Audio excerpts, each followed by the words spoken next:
He argues in that book there are no geniuses, that everyone just has gotten an early start at 10,000 hours of practice. Bill Gates, Steve Jobs, even Jeff Bezos, 10,000 hours of early practice. I don't believe that there is such a thing as a photographic memory. I think it is something that you learn and practice. And today, I'm going to talk to you by telling stories. I want to tell you about stories in my life that have relate to these four things. And I'm going to try to visualize them in a way because our brains don't remember words. I heard a great statistic last week that if you cram for a test, you study the last minute for the test, within 24 hours, 72% of the things that you've learned are gone. But if you take your time and you study them, and if you use some techniques, one I'll talk to you about, then you can retain most of that knowledge for up to 12 months. So today, let's try to practice that. Let's try to become photographic memory people so I can come back here in 1 year and ask you to tell me the story that's going to remember the four things that I think will help you be an IT superstar. That's on top of all of it. I'd like to try that today and see how it goes. Are you game? You want to play? Stories, memory, pictures, vivid pictures. That's what we remember. Because long ago, our brain had to figure out what killed us, which berries were good to eat, which berries weren't good to eat. We have to have a memory that thinks in that visual sort of way. So, quick background about myself. As Jaroslav said, I am the Chief Executive Officer at SoftServe. We are a IT company that advises clients on how to build great solutions. We also build them. So we advise and build solutions for clients. For some really big, cool clients around the world. In Germany, BMW, a client of ours. That's kind of cool. Cisco, they're a client of ours. And we are in 1.5 months going to hire our 6,000th person, 6,000 associates at SoftServe.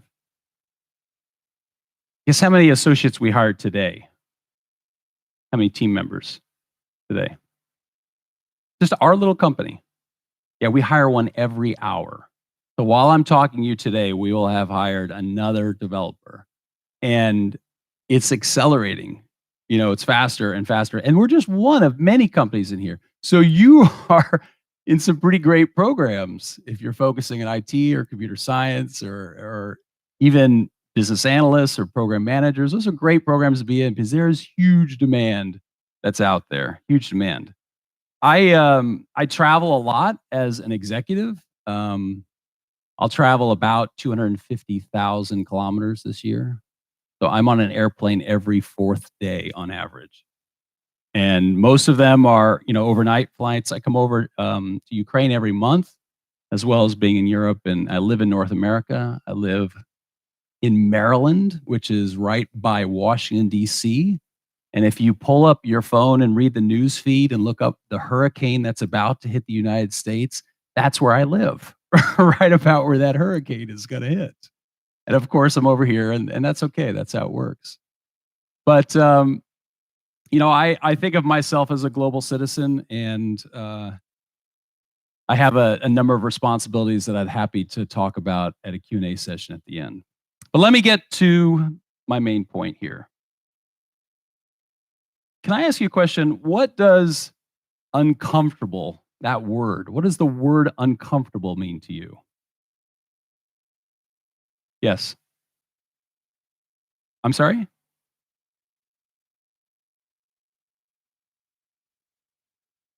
Yeah, well, I don't know. Keep talking. That's possible. What else? What does uncomfortable mean to you? Yeah.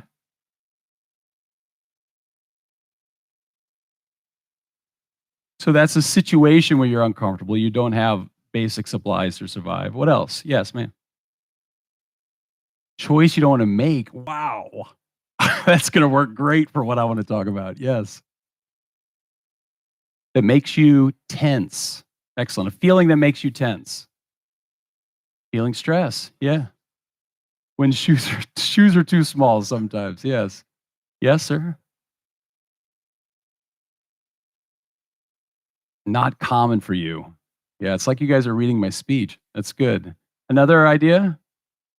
Stress, not common, shoes don't fit, don't have what you need, uncomfortable.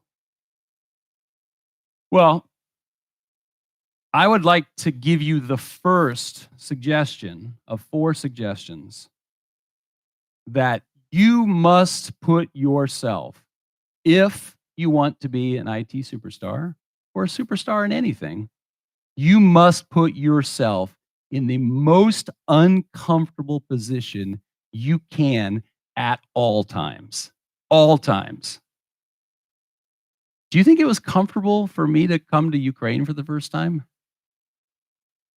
Is it comfortable for you to go to the United States the first time, or even London, or even, I don't know, Odessa maybe? I don't Is Odessa comfortable to go to? Or maybe that's super comfortable because it's the beach. But think about what I'm saying, the most uncomfortable position at all times. What does that mean to you? That means you're stressed. That means you're not sure that the shoes are gonna fit. Do you think I had the experience to be the CEO at SoftServe, a Ukrainian company? Never been to Ukraine in my life. Never been to Eastern Europe in my life. Never been part of an IT outsourcing company. Is that a comfortable place for me to be? No. It was not a most comfortable. I'll tell you the story about how I got started in this job. So I started my own company right out of university, and you're not going to believe what it did. Built a machine that was as long as this room, and a letter that you send in the post office, right? You write a letter, those old fashioned things. You've probably never written a letter in your life, but in my generation, we wrote letters, and you had to sort those letters to where they would go. So these machines were as big as this room, and it would read the letter. So take a picture of the front of it, and it would do optical character recognition of that. Then it would spray a little barcode on it, and it would sort it into hundreds and hundreds of pockets. And it would do 11 letters a second. So that thing is just cruising, right? But I started a company that did that for whatever reason. By the way, I'm an electrical engineer from Purdue University, which is in the Midwest. So just south of Chicago is where I went to school. It's an engineering school, and I have a minor in computer science. But I started that company, and I sold that company, and it was fantastic. I had 100 people. Everything was great. And I said, well, I want to do something different. So I'll join a board, right? I'll join a board of directors. I was maybe 40 years old at the time. I had some experience. And SoftServe began a advisory board, meaning someone to assist the board of directors in what they wanted to do. And I got hired onto the advisory board of the directors. I didn't have any power. I didn't have any responsibility. I just sat there and tried to sound smart. That's really all that the job was. And I flew over here, and I landed, and they took us to Leopolis, the nicest hotel at the time in Lviv. And I had never walked on a cobblestone street. I grew up in the state of Indiana, right? There's cornfields. That's where I grew up. Do you think it's uncomfortable to walk suddenly in an environment where you don't understand a single, I didn't know what tak was, or dobro den, or, do pobachnia. What does that mean, right? No idea. And everyone was saying that to me everywhere. It was a super uncomfortable position. But very quickly, I saw the opportunity to learn, because when I'm under stress, I'm learning. That's it. Now, is that healthy for me? I don't know. You've got to, I think there's one word that defines life, and that's balance. You have to balance stress with learning. But are you under stress when you're learning in the classroom, or taking a test, or studying hard? Stress does equal learning, except it's not bad stress, but stress that you're being creative about. So I got to know the board of directors. I joined the official board of directors. I was on the board of directors for 7 years, and I began to understand this business, Ukraine, the culture, all the differences. And then I became the CEO 3 years ago, and I've continued my learning. And just like I said, when I need a discussion with you, I need to learn from you in this moment. That's why I'm here, selfishly. I'm here selfishly to learn something from you. You know what I'm trying to learn right now? Can you guess? No, yeah, of course I always learn something Ukrainian, but I'm trying to learn what is this thing called millennials? Do you guys only want to be in a gig economy? Do you want full-time jobs? Do you not want full-time jobs? What's different with you than the people that we hired 3 years ago and the people that we hired 13 years ago? And what I think, I need to know that because we're going to completely miss otherwise. And when we're hiring one developer every hour, we can't miss. We can't miss. So constantly putting yourself in a position that's uncomfortable. Can anyone share an example where they were in an uncomfortable position and they learned something? I mean, let me tell you, every time I go to New York City, I am uncomfortable and I learned something. But what about you guys? I mean, you're in class every day and that obviously, creates stress, but does anybody have a good example of being uncomfortable and how that led to learning? Yes, thank you. Yeah. Uh-huh.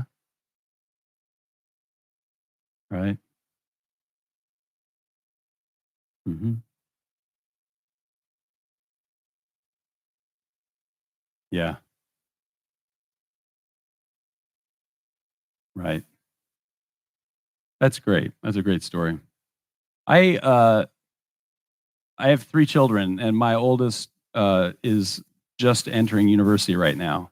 And, my wife was debating on whether she should help her write her essay, which would be part of acceptance in university. And I was completely against it. "Don't touch that thing," right? And she's like, "But I so desperately want her to get to this university and do this thing." And what do? Do you let her stress and be uncomfortable, or do you help her write it and get into a good university? There's no right answer there, right? It's just a choice of which direction do you wanna go. And I just can't say it enough. Whenever you have the chance to put yourself in an uncomfortable position, if you wanna be a superstar, and that's a choice, but if you want to be, when you find the opportunity to jump in and dive in and do stuff that you think, "This is crazy."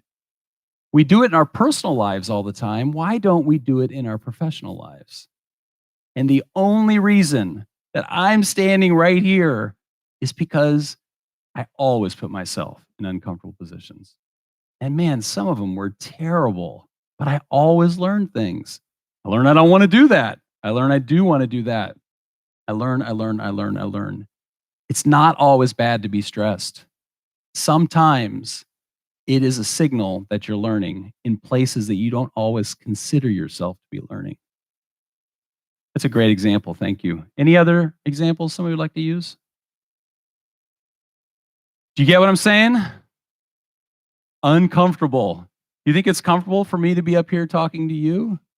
No, but I'm going to learn something from it. You're learning something. You chose to come here. And maybe if I call on each one of you, we'll generate some stress and you guys will get uncomfortable too. Okay. I think we've made that point pretty well. So, has anybody heard of the acronym PAEI? It has to do with the types of workers that exist in business. PAEI. You know what that hi Yuri. Do you know what that acronym stands for? So, and I apologize, I can't remember the author who wrote the book on this, but the P stands for a producer. In the work, you are a producer. And think about this in the classroom. In the classroom, are you a producer? What does a producer do? The producer gets things done. Get them done. Get them done, right? That's what a producer does. They just are after results. Results. That's what a producer, that's what the person is if you produce. The A is considered an administrator. What does an administrator care about? If your personality type is to administer, what do you care about? Not producing results. That was kind of a joke. What does an administrator care about? I'm sorry? Process, exactly right. How things get done, how they get done. So when you are in your economics class and the group's sitting around, who's the one at the table that says, all right, let's organize this group. We're going to talk about how this is going to happen. How are we going to meet this assignment? So that's second type. The third type is E for entrepreneurial, startups and all of that. What is the characteristics of an entrepreneurial personality type? I'm sorry? Risk-taking, lots of ideas all the time, more ideas. Don't care necessarily about getting it done. Don't necessarily care about how I get it done. I just got lots of ideas to get out there. And then the last one, the I, is an integrator. And the integrator it's the heart of the organization. They are bringing the people together to make it all work. Producers, administrators, entrepreneurs, and integrators. Think about yourself in a class project. Can you figure out which of those four you are? Do you lean toward one more than the other? By the way, this is not anything to do with my talk, what I'm talking to you about. But this is the basis for a point that I want to make. You are some version of these and some combination of them. You will be, and you don't know right now. Because until you start seeing, hey, I have this job or this job, you are going to naturally move your way to the job that you feel best about. You feel like, I am going to write some great code and it's going to be elegant and it is going to be beautiful, and you're a producer. That's like, I am going to improve the process in this place so we can get the sprints done faster. We're going to get through all this. You're not a producer, you're an administrator, right? And it's all of them are great and all of them are needed. There is nothing that is better, because guess what? An entrepreneur goes nowhere without being surrounded by somebody who produces and somebody who administers. And often you find an integrator who's putting it all together. So here's my second suggestion to be a superstar. It's that you have to choose one of two paths. Within that personality that you have to decide right now, are you going to be an expert for the next 20 years? Or are you going to be a business guy? Are you going to be leadership? Leadership or expert? Overlay that on top of those four personality types. You've got to decide right now. Why do you need to decide right now? Why? Why is it important right now? Yes. To know, that's perfect. To know what you're shooting at. And you can change it anytime. But you have to aim at something. You have to know what you're shooting at. So whenever I am in a leadership position, the people that work for me, I always ask, what are you shooting at? What are you trying to be? What are you trying to become? And do you know what the answer is 9 out of 10 times? What do you have available?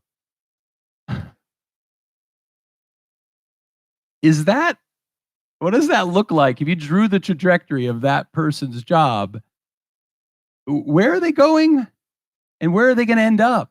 And how are they actually going to produce anything? I had a gentleman that worked for me. His name was Dan. And we spent 2 years me saying, who do you want to be? An expert or leadership? Those are two really distinct paths. By the way, I'm a coder, right? But I made the choice to jump onto the leadership path. I thought I was going to be an expert.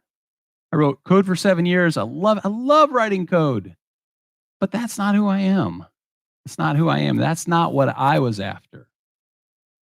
Now, how do you know which path you want to be on? As I say this, does it make sense? Do you have any choice? Does something go, oh, of course I want to be a leader. They make more money. Not true. Sometimes, but not true. I want to be an expert because I just love clean, elegant code. I would argue that you have to really look deep inside of you to answer that question. And again, you can change it at any moment. Any moment you can switch and say, I want to be here. But you're going to take a step back. You're going to have to take a few more experiences before you can be at the same level. I was a vice president over here and now I can't be, right? If I'm running the sales organization and I say, I want to be a developer, guess what? We're going to start back here a little bit. So you got to come back, but you can switch at any time. But you must look deep inside you to figure out which path to make a choice. And I have looked deep inside myself. And I'll tell you why. I know why I'm standing here. I know why I chose the leadership path. I have 10 brothers and sisters. Good Catholic. And I have 2 parents that are thankfully both alive. And my father, when he retired, made the same amount of money that I make in about a week right now. We were a very poor family, right? And I have never in my life, until maybe 10 years ago, been alone with my parents. Is that good? Is that bad? I don't know. There's 11 of us. It's 2 of them, right? You just don't get one-on-one time. You have to spend time with everyone else. But what did that do to me as a child? What did that do to me as a student, as a teacher? What would that do to you? You don't get attention, you have no money. Guess what a CEO does? Get a lot of attention. Look at this. You guys are giving me attention all day. I love it.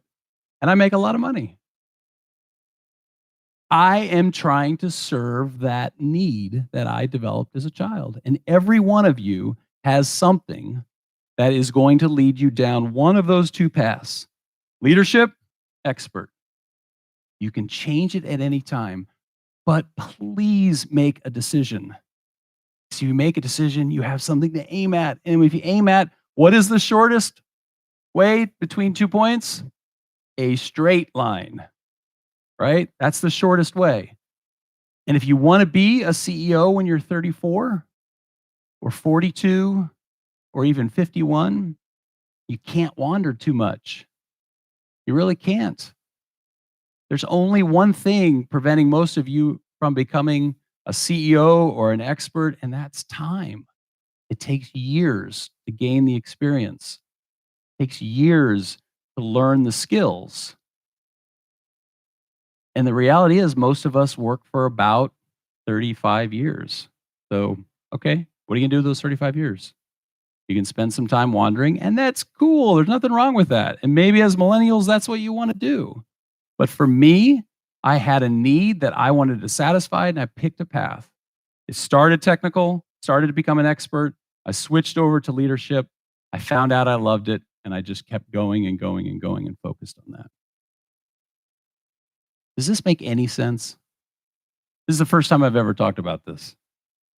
Does it make any sense to you that you have to look deep, deep, deep inside and figure out what is it that you're trying to satisfy in yourself and which path that you want to pick? Experts, and I'm not talking about just computer science, right? An expert in whatever, or leadership in whatever. And leadership takes many forms, of course. So are you thinking about that for yourself? What is it that you need to realize about yourself and then how that applies to your vision of what you're shooting at? Cool? You got it? Make sense? Any questions? Any comments? Yes.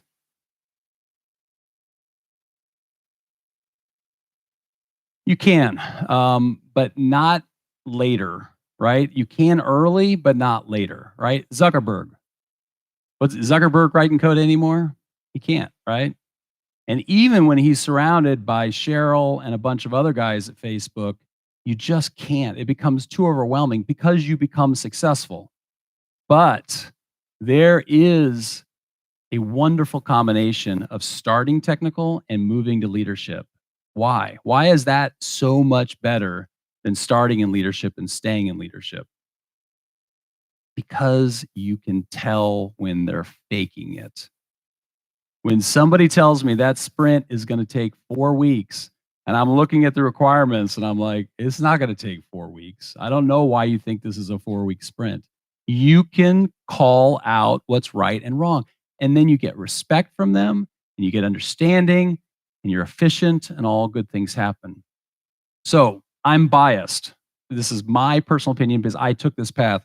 But starting technical, starting with a CS degree, and then making a choice to move into leadership, that is a sweet place to be because you know what it's like to be sitting in their chair. You know what it's like to feel the pain and the stress that they're going through and what's reasonable and unreasonable. And what an incredible advantage for finding talented people.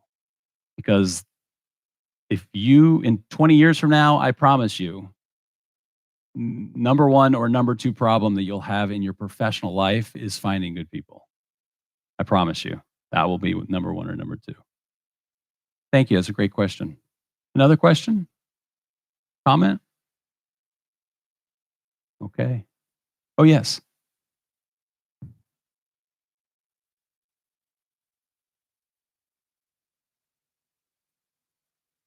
Oh, so I didn't figure this out until I was like 30, right? It had been a long time before I figured out exactly what I was doing. And that's why I'm trying to convey to you that you may not know the answer to it right now, but start trying to figure it out now because it will take you a number of years. I had no idea why. I mean, I started 4 companies, before I was 25, and I couldn't figure out why was I so passionate about this.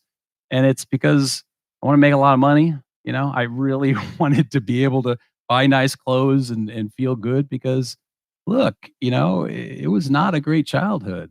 But then I realized it wasn't just money. I wanted to work with people. I wanted attention. And I've converted that to a positive thing, right? I can get attention lots of different ways. This is a positive version of getting attention versus there's a million ways to get attention in a negative way. None of them good. So here is the simple test that I use when asking people about what star are they shooting at. If I were to ask you right now, what is the job that you want? Do you think you could answer that? Raise your hand if you think you could roughly answer the job that you want. Only a couple? Okay.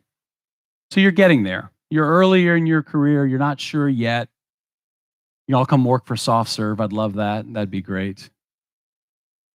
But here's the test is what job do you want after your next job? When you can answer that question, the job after the job after the next job, when you can answer that question, you've done a pretty good job of lining up to a star. And there's many people I know that I want to lead a development team, but the job after that is I want to move over into the sales organization. Why? Just uncomfortable place. Running a development organization and moving to the sales organization, most uncomfortable place ever. Because those things are about as far apart as you can be. One common thread is the customer, the client, which is important. So think about what is the job after the next job. When you can answer that, then you have picked a star, you're lining up against that star, and you can change it at any time. It doesn't matter. Maybe take one little step back, but so what? You got 35 years. Okay, any other comments? What's my first suggestion? Oh, I'm sorry. Please, another question.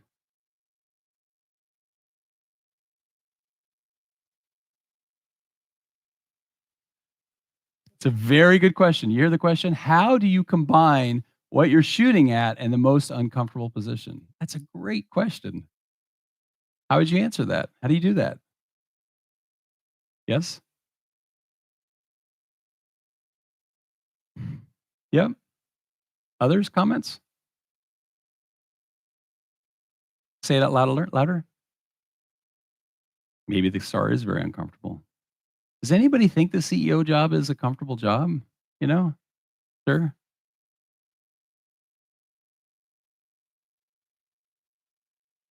No, I see no difference in discomfort between leadership jobs and expert jobs. No difference in my mind. Yes?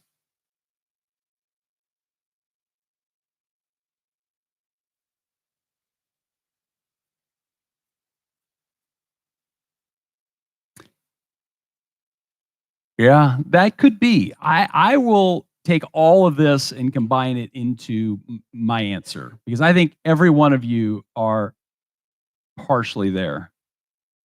I think every day you face decisions about what's comfortable and what's uncomfortable. When I lug my luggage and my bag through the Munich airport every month, I get to choose the escalator or the stairs every time, right? And I've had 3 hours of sleep and my legs are killing me. And do I take the stairs? Do I take the escalator? Every day you have the choice. So if I want to be a leader, and that might be a CEO job, it might be a vice president job or whatever.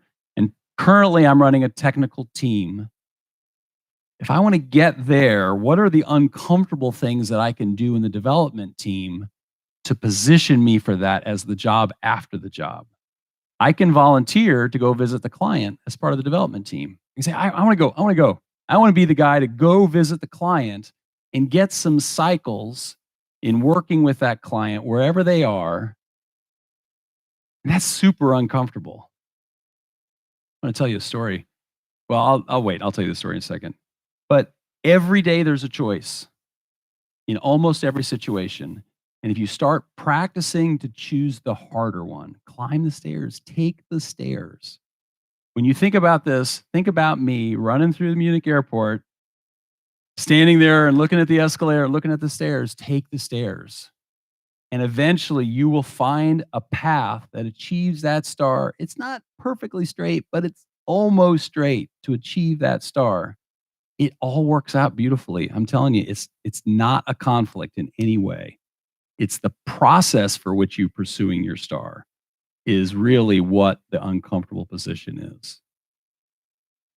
Any other comments, questions on that? Yes.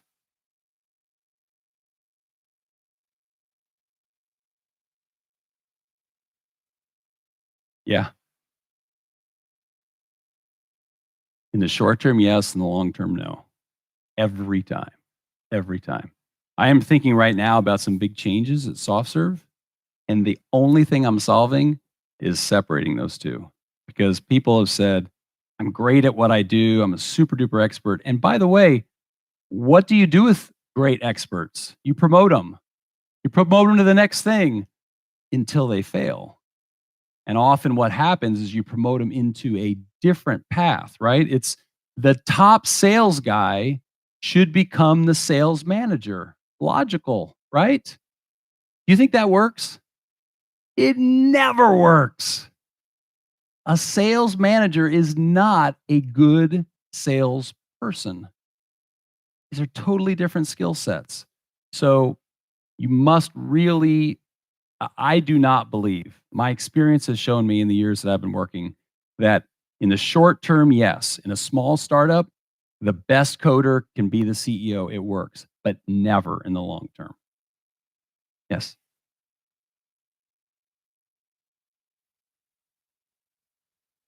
Yeah, I had 23 role models, right? I had 19 mentors, and that was all because I put myself in very uncomfortable positions. Because when you put yourself in an uncomfortable position, you're looking for help. You are looking for somebody to help you, and you find them. But the thing about putting yourself in uncomfortable positions is what's the second part of that? Put yourself in uncomfortable positions at all times. What does that at all times mean to you? How long are you in that job? until you're comfortable. And as soon as you're comfortable, move. That's not typical.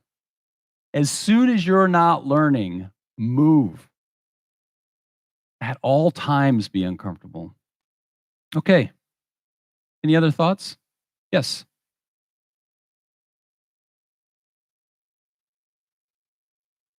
So I did not start SoftServe. There are 5 original founders, Taras Ketsme and Yaroslav Lubinets and Taras Vervega and others. And they were all postgraduate students, professors at Lviv Polytechnic. And this was 25 years ago. And if you ask them, they didn't have a lot of money. And they started with one client and they wrote a lot of code and then they rewrote a lot of code and they didn't make any money, but that got them to another customer and so on and so forth. So, there's a whole different class and speech on how to start a company, but it's not about money. And if you think the way to start a company is with 2 seed rounds, an A round and a B round, I think you're crazy. I hate venture capital. Now, with that said, I have been part of venture capital, right? But the way to get started is to really find that need, to really work hard and not have any expectations and be uncomfortable and learn. Most of the great entrepreneurs in Silicon Valley have their jobs because they failed at 3 other jobs. Most uncomfortable position, learn from that and grow. Anything else? Yes.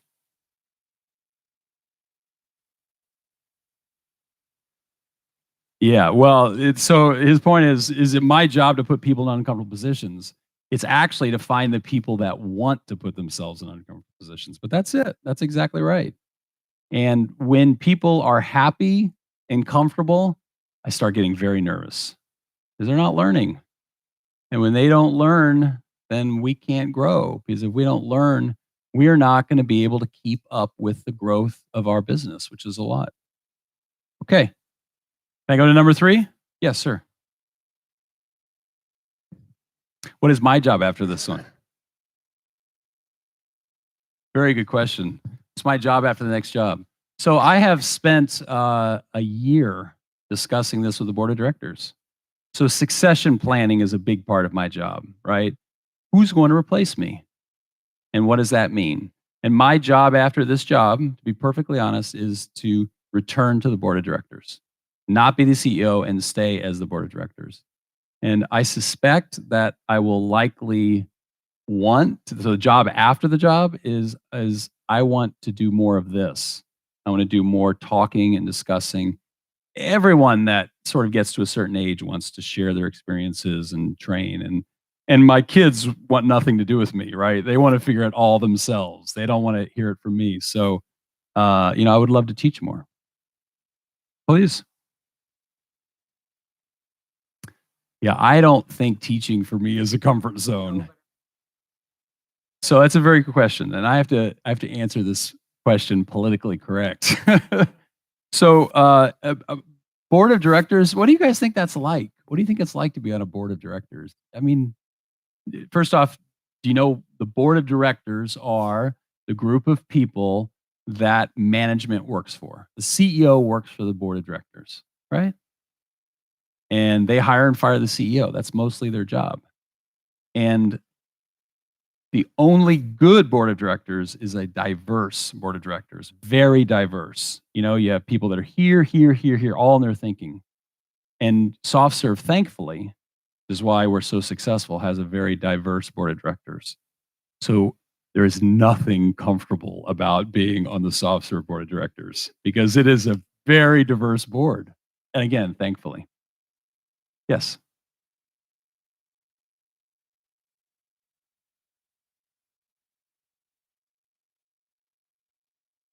Yeah. Change jobs. And if you go into that job and say, I'm likely only going to be here for 2 years, are you okay with that? You strike the bargain, strike the bar. Everybody loves that. I want you to consider me a high potential person. Therefore, I need to move every 2 years. I want to move every 2 years. Or once I've proven I've done this job, which might be 3 years, or it might be 18 months. but you need to think about moving every couple years. And you can still be in the dev team, right? You can be a Java developer that moves into a tech lead, running a small team. Then you're running a larger group of set of teams. You're learning skills about having remote developers in other locations. All of those things happen, but think about that movement.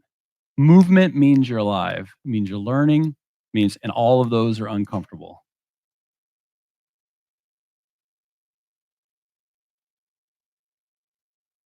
Exactly right. Yeah. Or if you have the most expensive house on the block, that's not the house to own. The same way. You don't want to be the smartest guy in the room anymore. Exactly right. And that leads to mentorship and to having, people helping you. Surround yourself by people through uncomfort. Yes.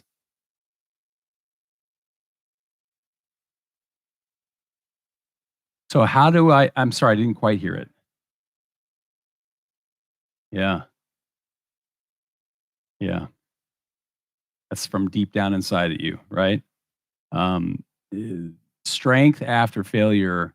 If a failure knocks you down, then maybe re-examine what you're pointing at, right? You may not want to point for a CEO job, or you may not, because it is all about being persistent. You know that word persistent? Keep at it, keep at it, keep at it, keep at it.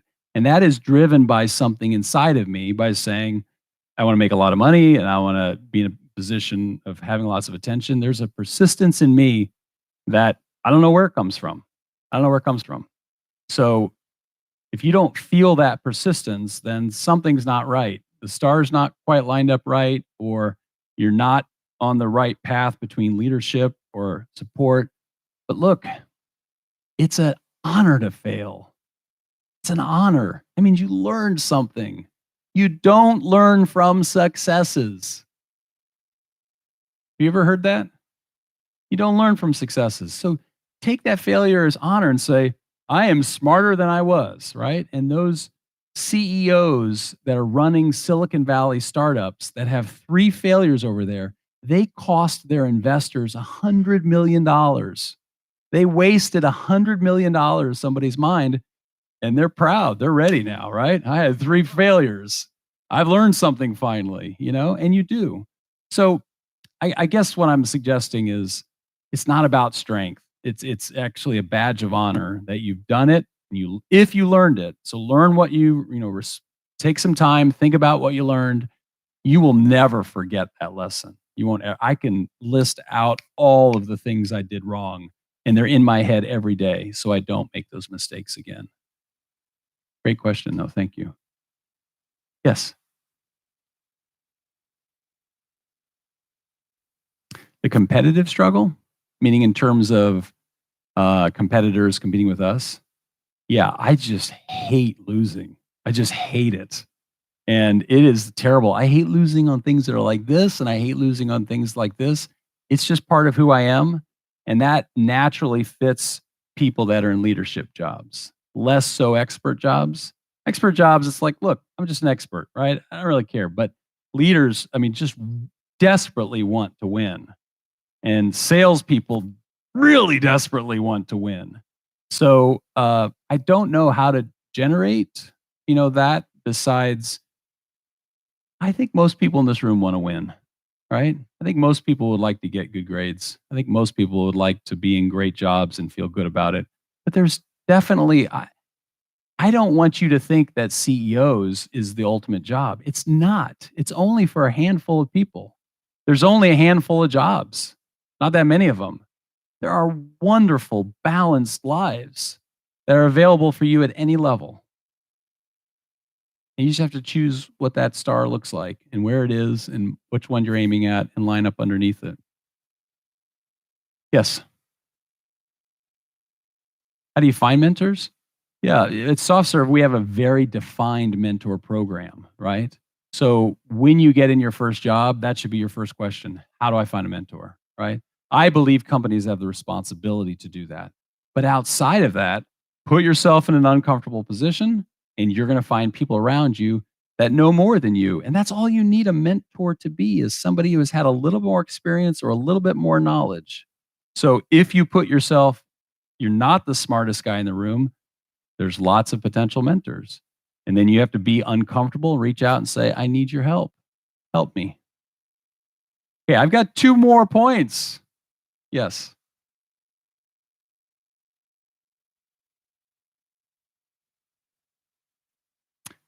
I'm sorry. So is the difference between those 2 between being not being stuck in a process? Man, I don't agree with that. I believe that process is equally important in both of those. Now, remember the 4, right? The P and the A and the E and the I, that if you find yourself to be an administrator, you're gonna find equally strong process in leadership role as you would in expert role, right? And if expert role was computer science, a lot of those are well defined with agile and scrum and sprints and stand ups. All that's pretty well defined. But I think that that is part of those 4. If you like process and you gravitate toward process, then you can find that in either one of those, right? I mean, think of a chief HR officer, chief human resources officer. What's the number one job for a CHRO? Process. This is what happens when you hire somebody. This is what happens when somebody leaves the company. This is what happens when somebody trips on the stairs and falls down and gets injured. This is what happens. This is what happens. That's a process play in many ways. Okay, 2 more, and then I'm getting to my second points.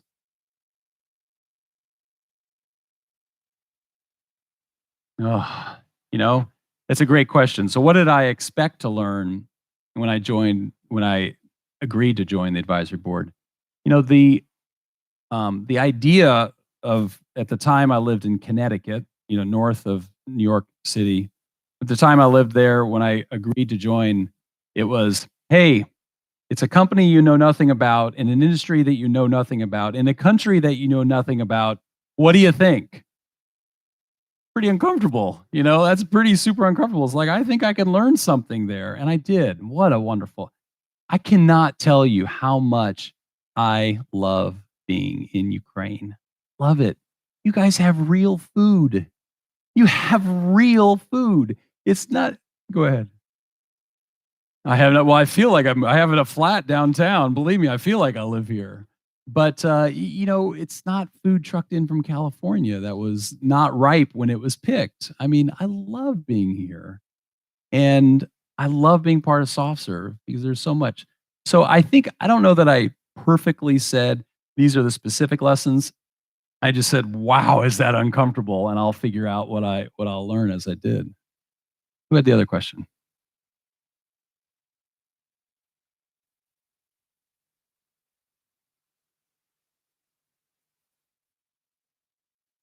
Sure, it's a great question. So I was part of the development team, and I felt myself every day gravitating toward, I want to talk to the customer.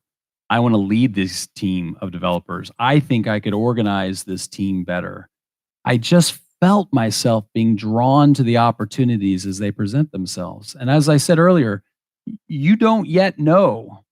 You haven't had enough life experience to know that, or maybe you do, but you'll find yourself just when you have 2 opportunities, you're going to like one more than the other, even when the money's different.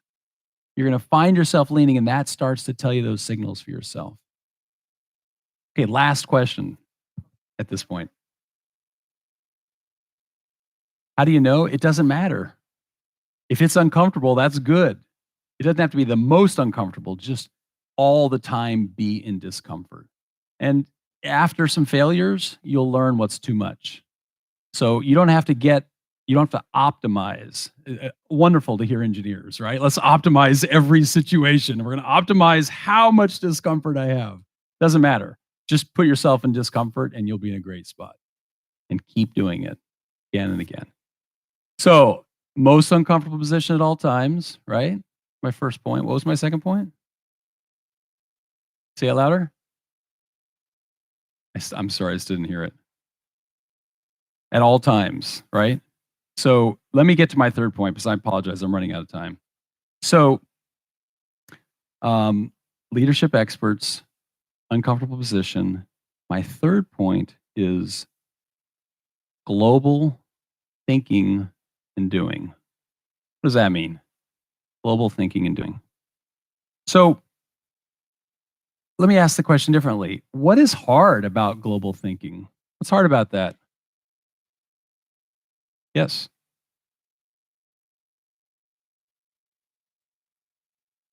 They want to create. My question's a little differently.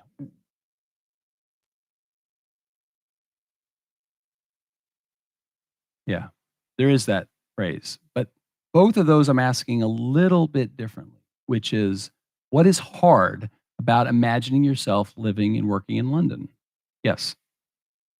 Be objective. Okay. But I'm not sure what I know what that means, right? To be objective. It's like, what is, yes, lack of experience, but what's hard to imagine it? Yes. You do have to deal with many things, but what's hard with imagining what it's like? Sorry? You guys are trying to figure out how to solve it. I'm not asking you to solve it. I'm asking you to say, why is it hard to think about working and operating globally? You haven't been there. You haven't been there. And you think because of this little thing called the internet, you know what it's like now. You guys think you know what London's like? Has anybody been to London? Okay. How many have been to United States? Great. How many people have been to Japan? Excellent. Uh, what's it like in Japan for those who have not been to Japan? What's it like? Come on, I get posts on Instagram all the time from Japan, right? I can pull up a news feed. I can look at anything. I'm looking at the anime. Japan, it's not that. It's easy to think that you understand what it's like to be a global citizen, to be a global superstar, be IT superstar or anything else. It's easier all the time to think about it. I said before, when I came to Ukraine, I had never actually walked on a cobblestone street. Can you believe that? It's crazy. But I hadn't. And I was, 40 years old or something. But I imagined I had. I imagined it was romantic. My wife was there. We'd be walking down the cobblestone street. And you know what the reality is? I break my shoes all the time, right? And the cars are loud and there's bumps. And it's easy to imagine what it's like to think globally. But until you've been there, until you have put in the cycles, you will not get it. And when you don't get it, what happens? I'll tell you a little teeny story. We had a team of developers in Toronto. And this is not a completely true story because I don't want to embarrass people. So I'm changing it a little bit, right? But we had a team of developers in Toronto and they're all at the hotel. And the client came over and said, let's all have breakfast together. They said, great, we'll meet downstairs for breakfast. And I was dressed like this. Client was going to be there. I think I even maybe had my jacket buttoned. And the developers came downstairs in bathrobes and slippers.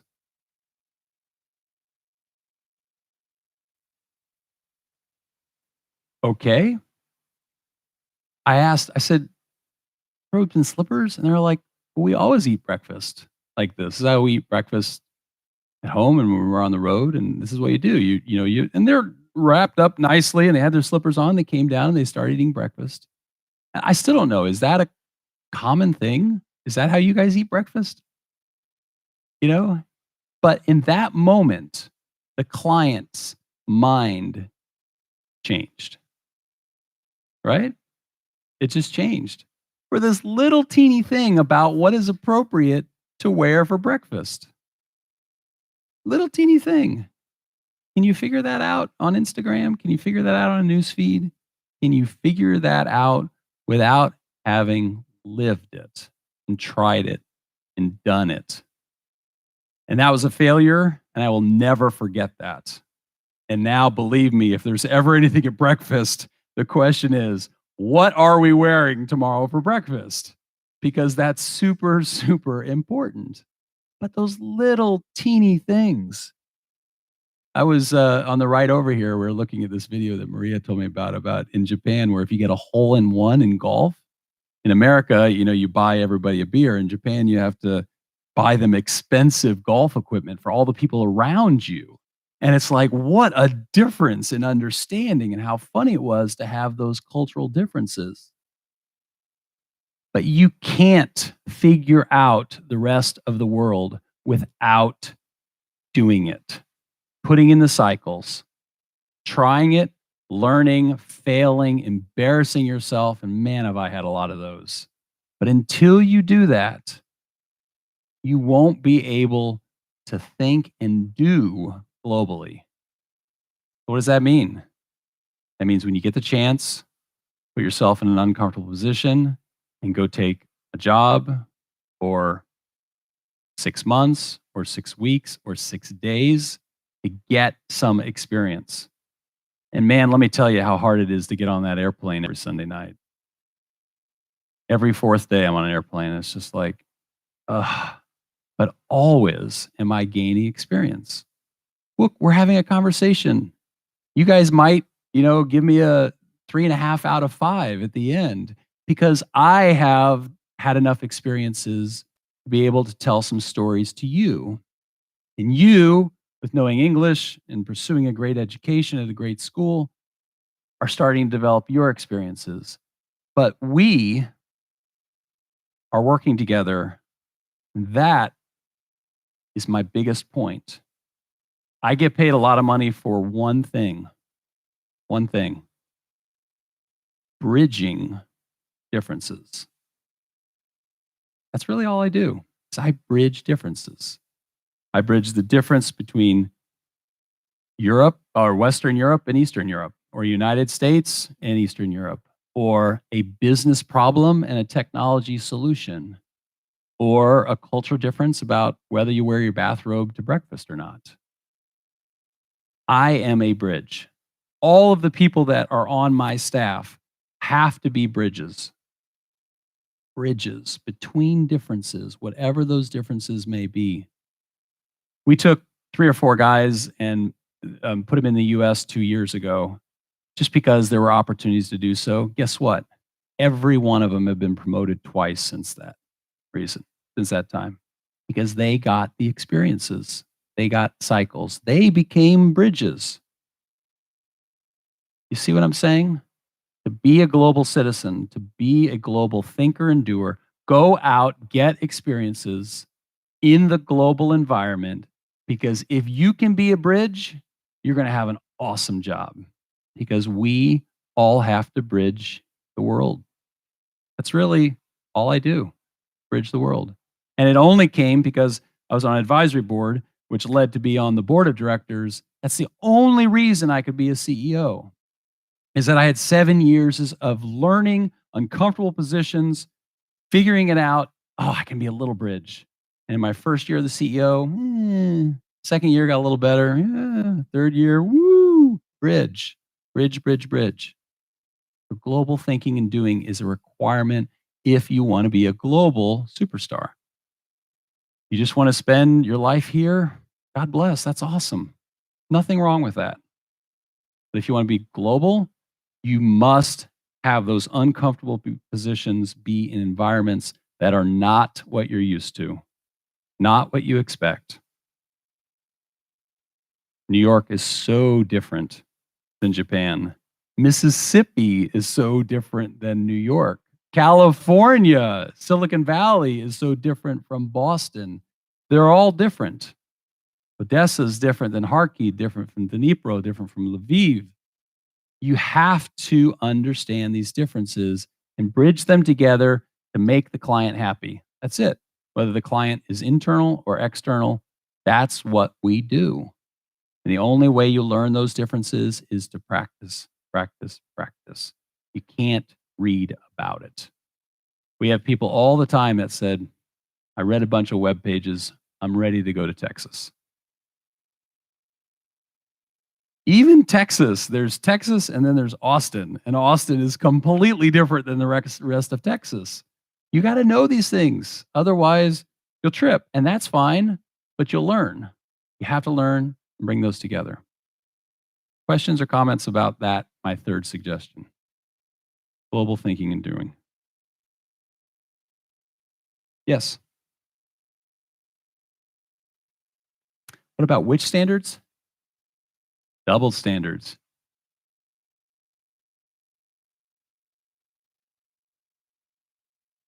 So give me an example of your question. So meaning that you have people in a room and you're trying to deal with that, or there's double standards and that you're not sure which one's right. Okay. So who should be the judge and the jury of what is right? You. Just you. It's your knowledge, your lessons. You need to develop yourself to point at your star and go at that star and find what is exciting and balancing for you. So I don't, well, I'll give you a perfect example. I know a woman who runs a Python shop in Kyiv, and Trump had just been elected. And I was saying that there's a difference that I'm bridging that I had to learn, which is in Ukraine, and less for your generation, but more for the older generation. It was less about what you did and more about who you knew. And in the United States, I said, no, no, no, United States is totally different. It's about what you do. It's not about what you know. And she said, hold on, Chris. We watched all those American movies. We've seen Donald Trump in action. That's about who you know. It's not about what you do. And she was right. Our movies are more like the gangsters and out, I'm sorry, I just blanked the name, but the famous gangster in the United States, Capone. Thank you. And that could be viewed as a standard. Her perception of the United States is it's all about your network. Who in your network do you know? How are you going to develop the network? And I'm saying that's completely wrong.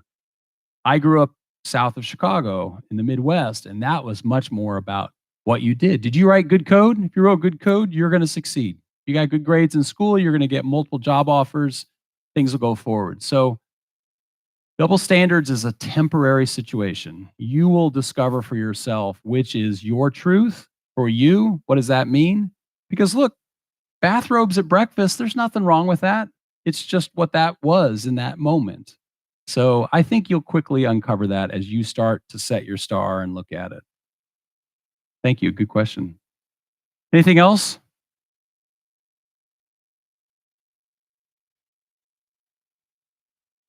I don't. So so I'm sorry, your question was, do I have any grounding in it? So I don't. I am just a student of life. I just like to learn and figure it out, because if I don't, then I won't achieve what I want to achieve, which is more growth as it is. Okay. I'm sorry? So my aim right now is to travel less. Honestly, that is my greatest aim. I am reaching a point in my life where, and this is typical for most people as they get older in life, is that they want to stop taking and start giving. So I've been very successful, which is great, and my goal is to travel the world and give as much money away as I can. That's it, right? And that is very inspirational for me. And I think if I can do that while I'm giving back, either in money, but also in teaching and also in doing that, I mean, that is just, oh, I get so excited about that. Yeah. Yeah. I have about 15 people that I mentor inside the company. Most of them at the higher levels, and we have now 300 pairs of mentors inside of our company. We're trying to get to 500 pairs of mentoring by the end of the year. So if you just put yourself in an uncomfortable position, there are always people there that want to help. And especially people that are, 40 and 50, they begin to say, I want to give back to you. I'm happy to do that. This woman in Kyiv that I know, it's like, I guess I'm a mentor to her, but it's just nothing but kind of, hey, let's sit down and have coffee and talk and drink. And that's fun. It's fun for me. It's fun for her. She learned something. And There's no lack of supply of people that want to help. You just have to look for them. And putting yourself in an uncomfortable position does that. Yes.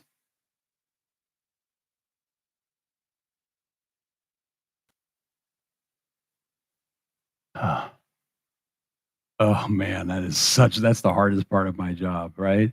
Is regularly, and this is so everybody hear the question, how do you find the people? How do you bridge those things? How do you figure out how to build those bridges? Because there are very, very few bridges. If you true bridges. If you want to have a job for the rest of your life, be very, very good at bridging Ukraine with something. United States, uh, India, Japan, build that bridge. You do, you'll be wildly successful. But right now, the only way is to put somebody on top of those two. So you might have an expert at this difference and an expert at this difference, but you have to put somebody in the top because they just go like this otherwise, constantly. So my effort is not to find the people to build the bridge. My effort is to find the people who become bridges. So we've had a number of examples of where we have hired senior executives from the outside and they make it less than a year. Very successful people, proven in the United States, and they fail within a year because they don't bridge. And oh, this guy, he worked in India for 3 years. India's got a huge IT community. And guess what? Bridging India to the United States is very different than bridging Ukraine to the United States. So we actually turned that into a strategic initiative at SoftServe to where we said 75% of all of our promotions will be internal promotions. We're forcing ourselves to get our team ready to be promoted because we know that they've had some bridge time. They've had some cycles in global thinking and doing because they've been on enough business trips that they're going to be ready. So I don't try to find the two people. I try to develop the person to be the bridge, which means get on an airplane and go. Put yourself in an uncomfortable position. Figure out which path you're on and go from there. Okay, just one more. And then I'm going to teach you how to have a photographic memory.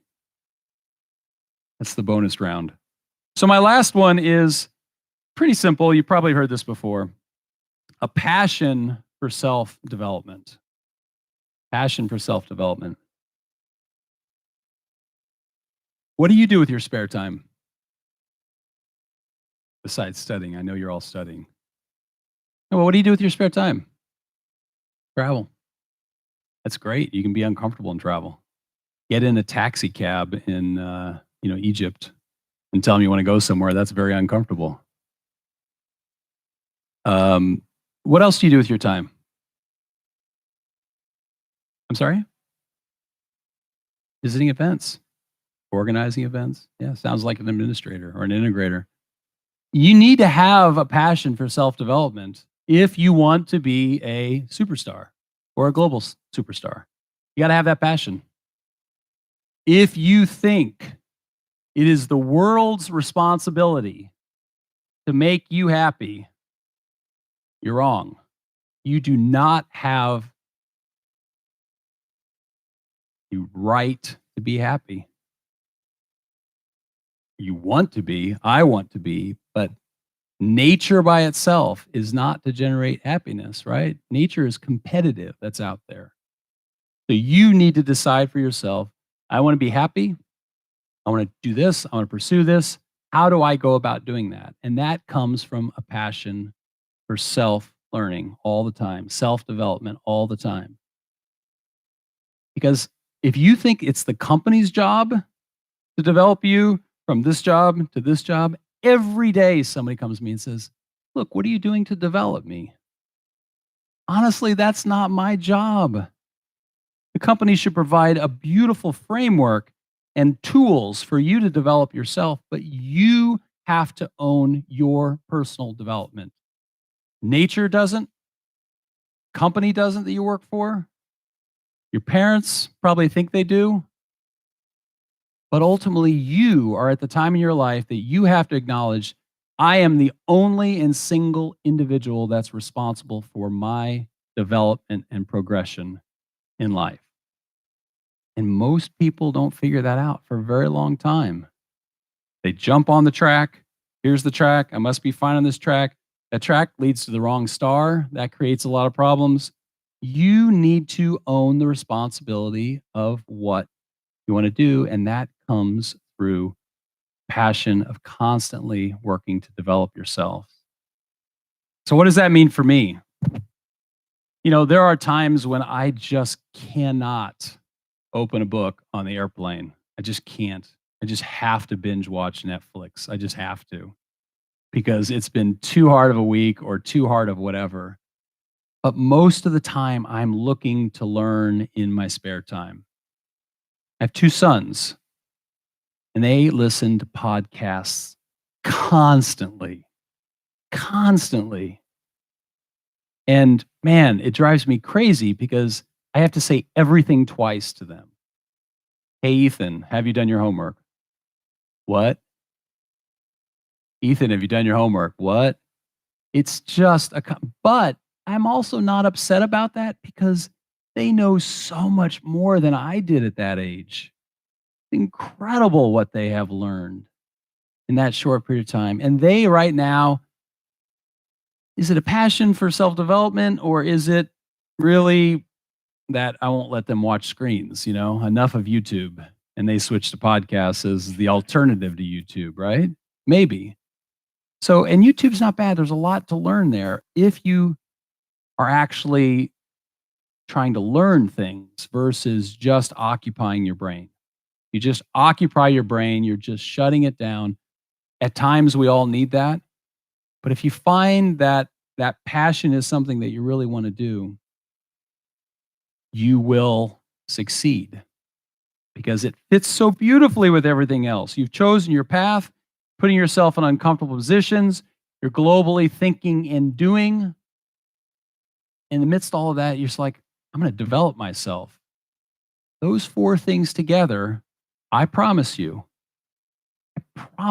if you do those four things consistently through life, you will find yourself much further in the path that you chose for yourself. And if that's a global IT superstar, a great developer, a great BA, that's great. That's a father or a mother, it's great. A teacher, all things are good. Just be intentional about what you're doing. Be intentional. Think it through. Talk it through with yourself. Try things. When they fail, learn from them, grow from there. Okay, so photographic memory. Any questions on that last point? Passion for self-development. Passion, if you're not passionate about self-development, there's something blocking you inside. You got to figure out what that is deep inside you. You're either on the wrong path or there's something about that learning that's slowing you down. So, I'm sorry, yes. Yeah.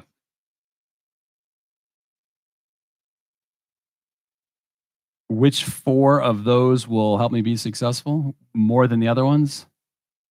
Can't. They all have to work together, right? If I say that I choose a leadership path, but I don't put myself in uncomfortable positions and I stay in this safe little development team working on the same project, never going to get there, right? A passion for self-development, if you don't have that and you show up in my office and say, I know I'm a developer, but I want to be a vice president of product development, and I haven't seen your passion for self-development, you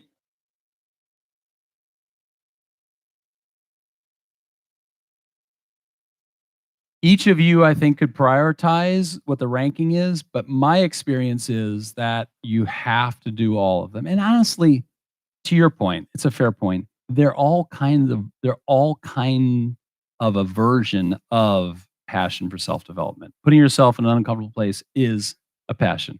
I'm just trying to be a little bit more prescriptive instead of, hey, I have a passion for self-development, because it's like, how do I execute that?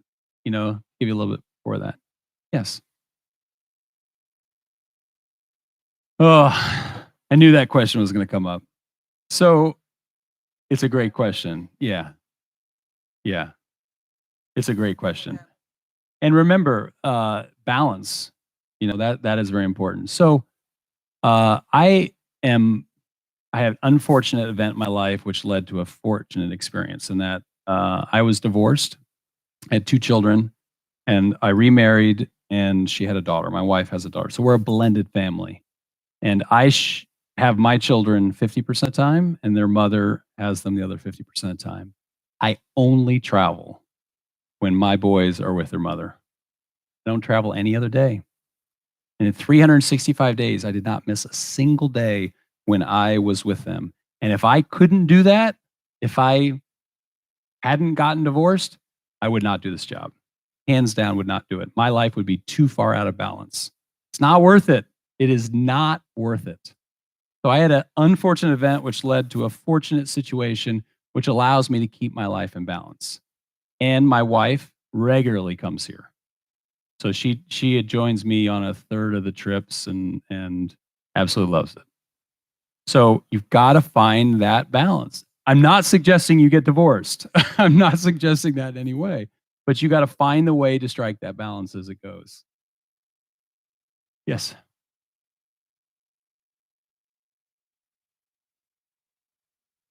I look right at them and I say, "This is not my job. It's your job. What do you want to do about it?" And come talk to HR. We've got this wonderful system for you, but it's up to you. You can go forward or not. It's up to you.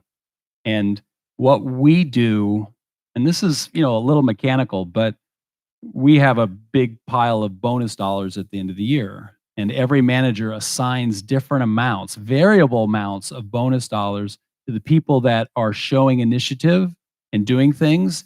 And the people that don't get less amount. And after 2 or 3 years of that, guess what? They leave, self select out. It is kind of up or out. That's kind of what happens. But in a high growth environment like we're in, it's harder and harder to do that. But it is not the world's or my responsibility to develop you. It is your responsibility. The sooner that you own that, the better.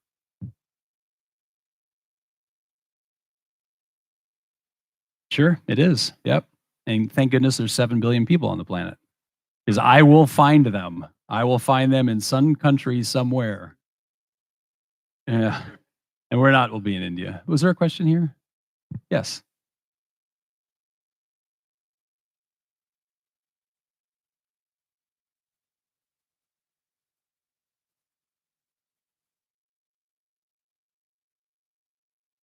Yeah. So I have had times in my life when I have lost my motivation and I wasn't sure where. And every single time it was because my arrow was pointing in the wrong direction. I wasn't passionate about what I was doing. And of course, life is hard, right? You have ups and downs and things happen but all of those are temporary. If it is sustained, if you are 6 months and you still are like, I'm just not passionate about this, you are in the wrong place. Your arrow's pointing the wrong way. Figure out which of these it is. Figure out the 4 that you are, your producer, or your administrator, an integrator, an entrepreneur. And I think if you reflect on that, you'll quickly figure it out. And look, what is it? 20% of first year university students make a change in their career and their choice, at least in the United States, because they're not sure. And that's the point. You can change it at any time. It's in your control. So test it, feel it. It doesn't feel right, change it. Another question? Ma'am? Go ahead. No, please go ahead.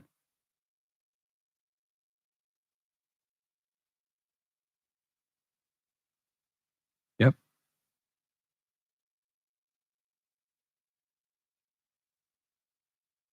Hmm.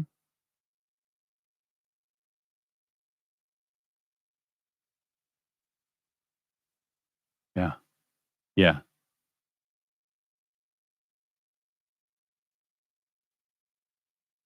Yeah. So there's 483 books on how to do that.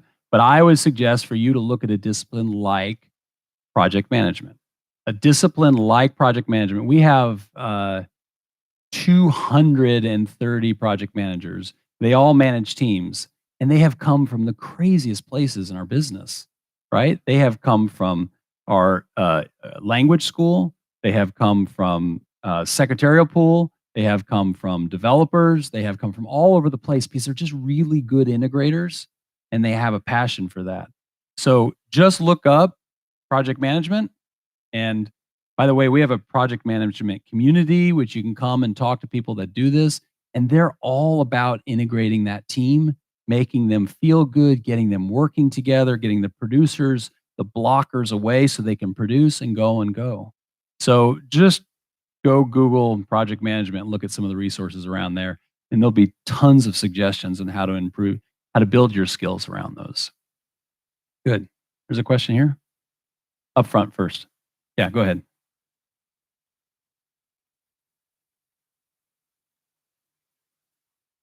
Yeah, so it's back to balance. How do I avoid burnout, right? And I'll tell you, for me, it's one thing, which is really two things, and that is, I have to balance physical activity with. By the way, sitting kills you. Let's just be clear on that. Sitting is a way to die, and the more you sit, the faster you're going to die. I mean, read all the research; it's out there, right? So you got to stop sitting. And I know that's hard, and we can all say we got standing desks and all that, but the reality is you have to get out and balance what you're so passionate about with something. Elon Musk trying to get his 5,000 Teslas a day out of the factory, builds a new factory, sleeping on the floor, and what does he do? He makes a stupid mistake by tweeting that he's taking the company private, right? He tweeted that. And now he's under investigation by the stock exchange because you can't say that unless you have the money. Because the stock price went up like this, and then the stock price came down, and all those people lost money. And he did that because he was out of balance. He was sleeping on the floor, working 18-hour days, and then he screws up later by going on a radio show and smoking marijuana. What's wrong with this guy? He's out of balance. So for me, and you need to find the balance. For me, it's exercise. And, previously that was mostly riding my bike. Now it's mostly yoga. If you don't believe in yoga, try it, please. It's a really, really awesome thing. It really is. But you got to find something to balance it out with, because if you don't, you'll burn out. And even if you're Elon Musk, you screw it up, Yes. Luck. Thank you so much for bringing that up. It is absolutely real and important. That's all I have to say. It's real and important. It's absolute luck. Yes. But if you put enough cycles in, you're going to win the lottery at some point. If you try enough jobs, if you move every 2 years, you're going to find luck. If you're open for luck, if you acknowledge luck is part of the formula, absolutely. Is it lucky that Bill Gates had rich parents? And lucky that he happened to live close to a university that got one of the very first mainframes? Yeah, he was lucky, because if he wouldn't have gotten his 10,000 hours, he wouldn't have felt comfortable to write the very first Microsoft operating system. Yeah, luck is definitely part of it. So open yourself up to it and get as many tries at spinning the luck wheel as you can. But even if you don't have a lot of luck, you'll have a wonderful career just by working hard and being persistent. Yes.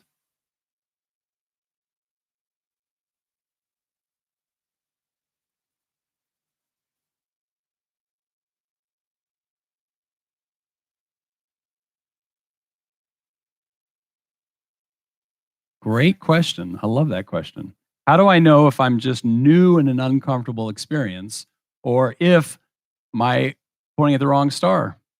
Do it for 6 months. And then talk to your friends and say, "This is how I'm feeling. It doesn't feel right." Talk to somebody in HR. Only you can be the judge, and you can't figure it out ahead of time.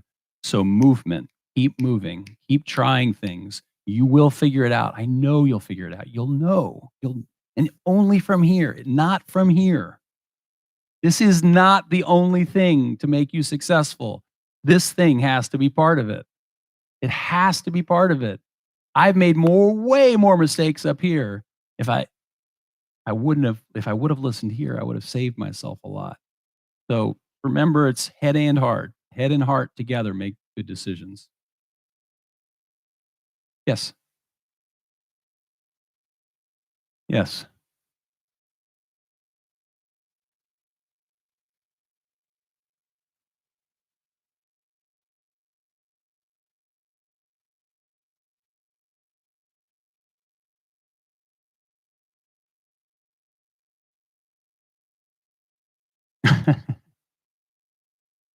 Well, if I were a politician, I would say you'd have to ask them on why they chose me.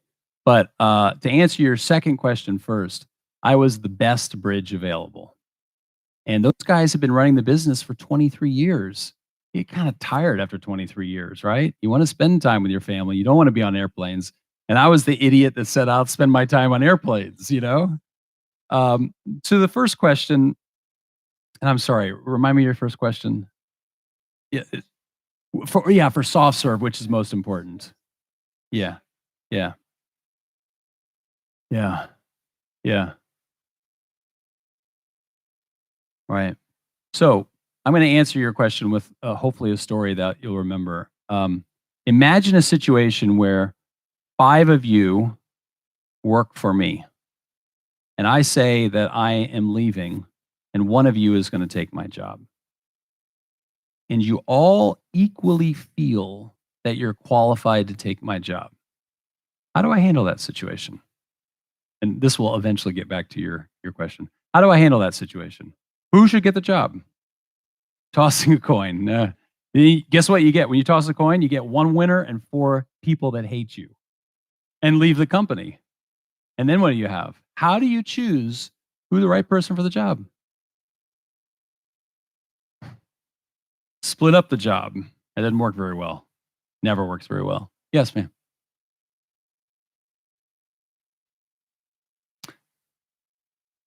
You could, but does that set up for long-term success? Or are you beginning to put negative incentives in the system? And I'm not a believer of negative incentives. Yes, in the back and then here.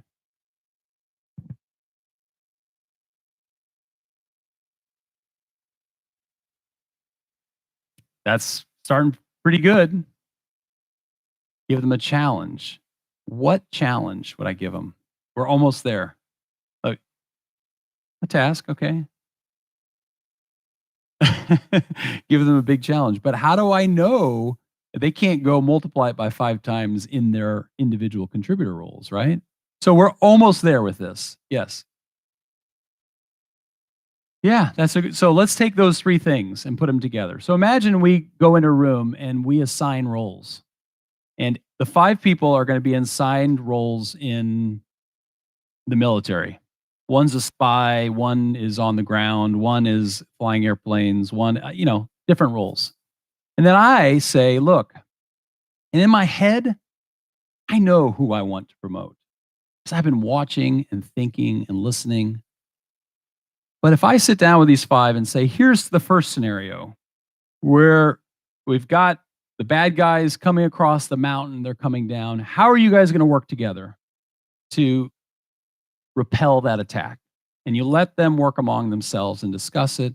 And they say, first, we're going to send the spy around here, and he's going to come up, and then we're going to have the airplanes come down here. Awesome. Okay, now what happens when they come by sea? Oh, well, we're going to have these guys go out, and the bombers are going to, and they work out that one. And in each of those situations, there becomes an automatic lead person to sort of lead that rappel. And the first time it was the number 2 guy, and the second time it was the number 4 guy, the third time is the number 5 guy. And you lay out these scenarios. And at the end, you said, who should be the general of all of you? And the natural conclusion is, it depends. Depends on that moment in time and the problem that is in front of us. And that would be how I would say to the 5 of them, at this moment, with this problem in front of us, at this time, you are the person to lead. But in just 2 years, we're going to have a different set of problems, different needs. You'll be the one to do that. And it's not forever. There's nothing forever, right? So if you focus on what presents today, to answer your great question, is today, because of our growth rate, we need all 4 more than we can find. And I'm sorry that that's a bad answer, but in 2 years, so there's me, there's my team, there's one more layer, and then I'll call this leadership level. So 4 layers down. There's 230 of them. I need 70 more in 2 years. 70 more leaders. Each of these guys have like 400 or 500 people working for them. I mean, big, big teams. I need 70 more of them. It's like, where are those people coming from? So focusing on that and thinking about in each of those teams, there's an integrator, there's lots of producers, lots of code developers. Meanwhile, the board of directors saying, internal startups, we want you to do internal startups. We're making money, let's go do some startups. Let's be an entrepreneurial, 6,000 is too big. We want to be an entrepreneurial company, go do startups. Okay, I need entrepreneurs over here. I need administrators because this is so big that I have to have all of them. But at any moment in time, that changes, right? Like today, right now, there's 2 roles in my senior team that I have to fill, and those are of certain types. But the balance between those 4, there's always more producers. There's always more, right? That's just the nature of it is. But every team will have a balance of all of those. So if your question is, where is there going to be the most demand? There's plenty of demand. There will always be plenty of demand in all of those roles. There just will be.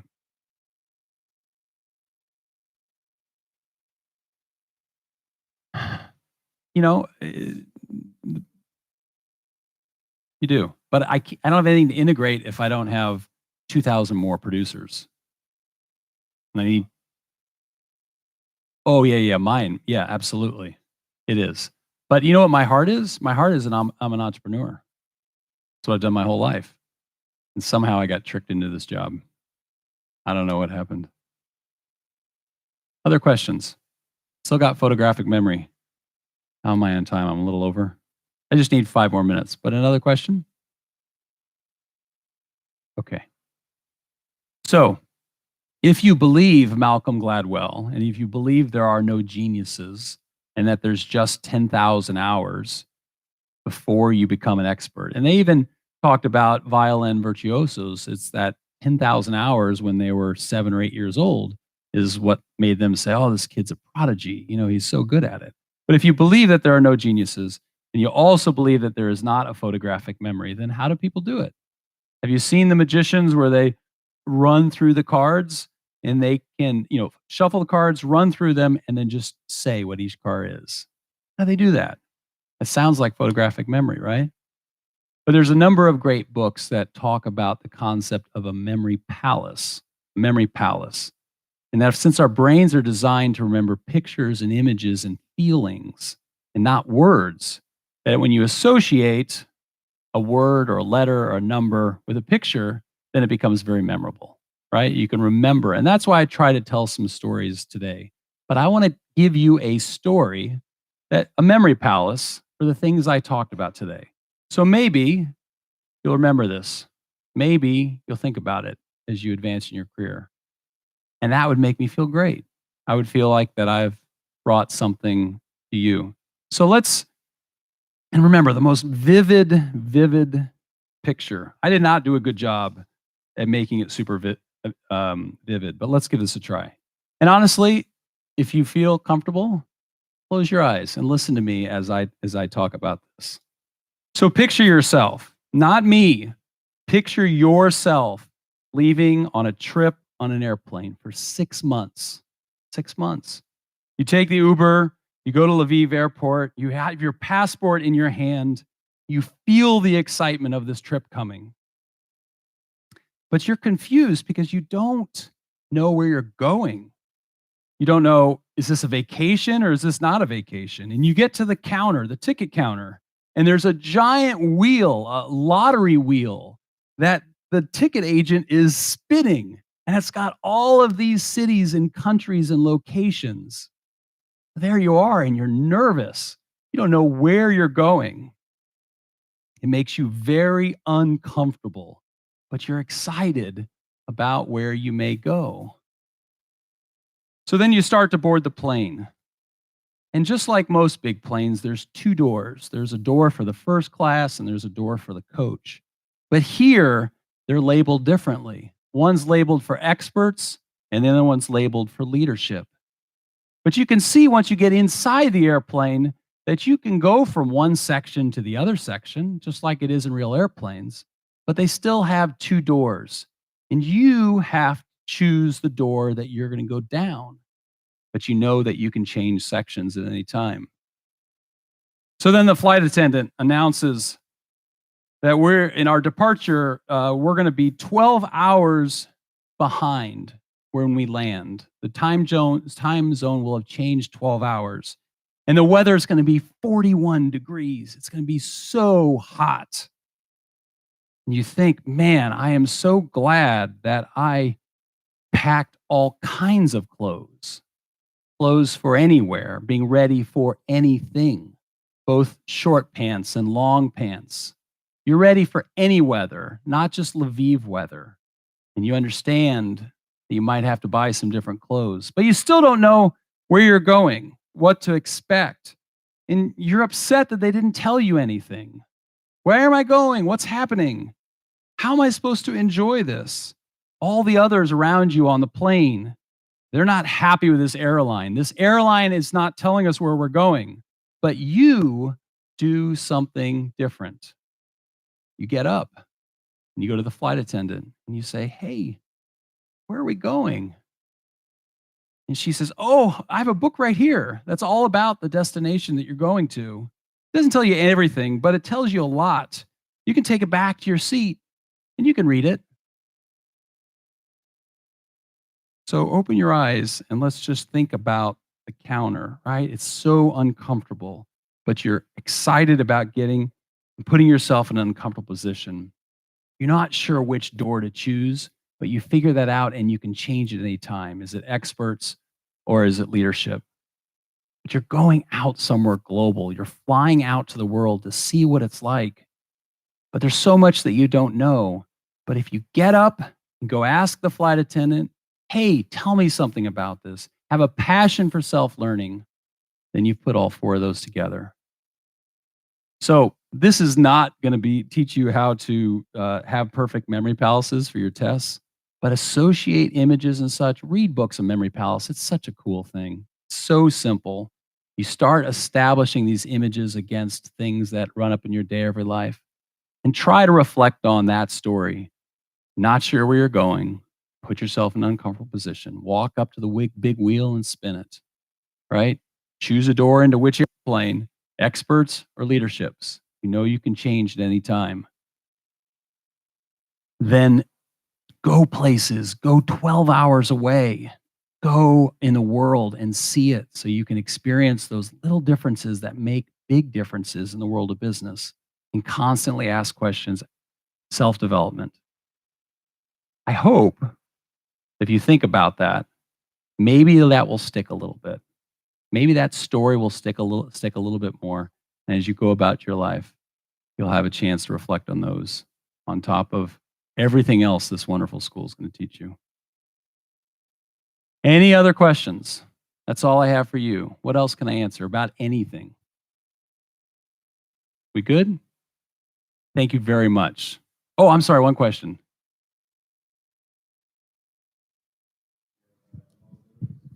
Risks.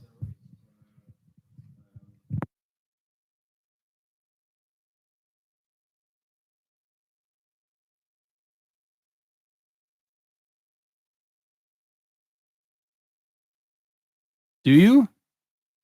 So if you're a decent developer and you say you want to try it in leadership, you know how I look at that as a CEO? I like you. I want you to take risks. And if you fail, you learned. Those CEOs in Silicon Valley lost $100 million and people are honoring them. You're not losing everything. You will not lose everything. Taking risks is not about loss. It's about learning. Failing is about learning, not loss. And I grew up in America, right? So it's the land of opportunity, right? I don't know how Ukraine feels to you in terms, but in this world, it is a world of opportunity. Anywhere, anything, you just have to decide if you want to do it. Please don't get hung up on the, oh shit, but if I fail at leadership, they're going to fire me. Not really. A stupid leader may fire you, but a leader who cares about the growth of their people, because that's my number one problem is good people. I want people to take risks and learn, because then at least you know this is for me. I want to be an expert. I'm going to drive as an expert. That's good, because remember, 90% of the people that I talk to don't even know what they're doing. So they're like this. And do you think they perform well when they're going like this in their career? They don't. Great line. Or as straight as possible. Okay. Take a shift. Good question. Anything else? I know I'm a little over and I just don't want to cause anybody problems. Yes.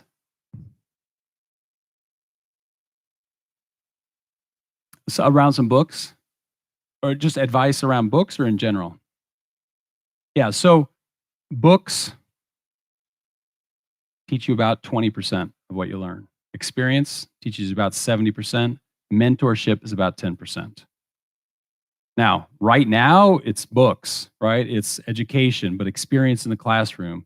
Getting out in the world and doing those two things, every 2 years switching jobs, that's where you're going to get the bulk of it. With that said, in that 20% piece around the book learning, I am a huge fan of Malcolm Gladwell, but that's just who I am, right? I like the way that he takes problems and dissects them to really, really important parts. But any business book is going to teach you something. It's just, is it this or this? You begin to learn and feel it yourself. But if you take that knowledge, you apply it in a workplace, you learn from failures, you talk to mentorships, the combination of those three will advance you. But if you have a passion for learn, put yourself in uncomfortable positions, you're going to be so far ahead of everybody else.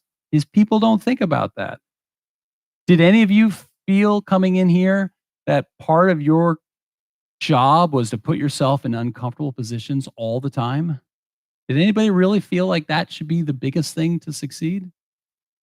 Most people don't. A few of you, great. You'll win because you care about that. Be intentional in your thinking. Put yourself in a position to win. You will. It's not the little teeny pieces. It's the big, thoughtful, intentional that makes a big difference. So, anything else?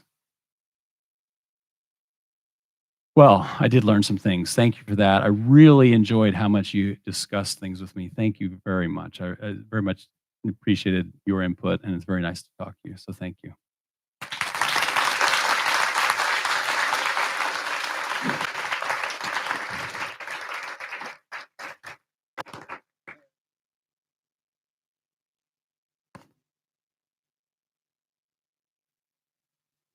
They can hear you. Dear Chris, actually, I have a present that I do hope will put you in very uncomfortable position.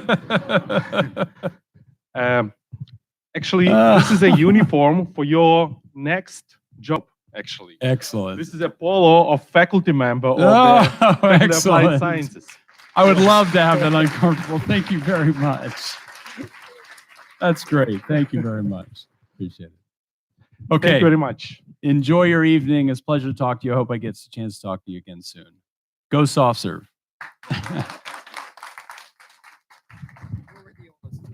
Oh, how do you do? Chris Baker. Good thing.